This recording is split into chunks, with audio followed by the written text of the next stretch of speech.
Bronze Award winner ang GMA Integrated News Climate Change Special Series Plug na banta ng nagbabagong klima ng 24 oras sa ginanap na 12th season ng Araw Awards sa Aliw Theater sa Pasay sa kategoryang Concern for and Preservation of the Environment.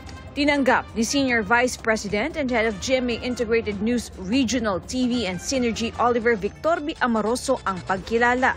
Ang network kasi patuloy ang pagbibigay pansin sa mga issues ng lipunan ng ating bansa. Sa palagay natin, isa na dito ang pinaka-importanting issue ay yung climate change. So itong recognition na to, hopefully that would further drive us to elevate our commitment for that drive natin na mabigyan pa ng mas mataas na level na pag-uusap o pagtatalakay sa climate change. Wagiri ng bronze medal ang Sales and Marketing Group ng GMA sa kategoryang Concern for and Preservation of the Environment at maging sa kategoryang Reverence for Family Unit or Marriage or Responsible Parenthood. Silver Award naman ang natanggap ng Sales and Marketing Group ng GMA sa kategoryang Respect and Care for Life and Dignity and the Rights of All.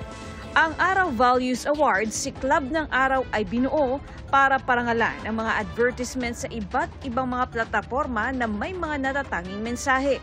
Napaka-importante ng parangal na to kasi ang mga values ng Filipino, 7 cornerstone values, yan yung nire-represent ng Ad Foundation, yan yung aming advocacy.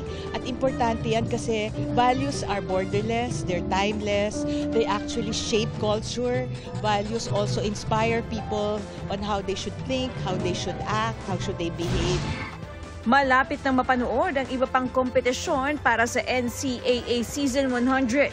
Simula Abril, mapapanood na sa GTV at Heart of Asia ang Women's Volleyball Tournament at Finals ng Juniors Basketball. Ongoing na ngayon ang games ng Women's Volleyball at Juniors Basketball, kasabay ng Men's Volleyball. Kwento ng ilang Women's Volleyball player na nag-photoshoot kamakailan.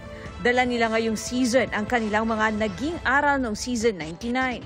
Mag-focus lang kami. Siyempre, this season, buong year kami nagtitraining. So, yung season na to, nag-start na. So, yun lang yung kailangan namin i-focus. Inisip ko, malakas po lahat ng team. Nag-a-advance po lahat, nag-i-improve. Tsaka, hindi po natin dapat i-underestimate yung isang team. So, dapat paghandaan po lahat. Para sa GMA Integrated News, Katrina Son, ang inyong saksi. Mga kapuso, maging una sa saksi. Mag-subscribe sa GMA Integrated News sa YouTube para sa iba't ibang balita.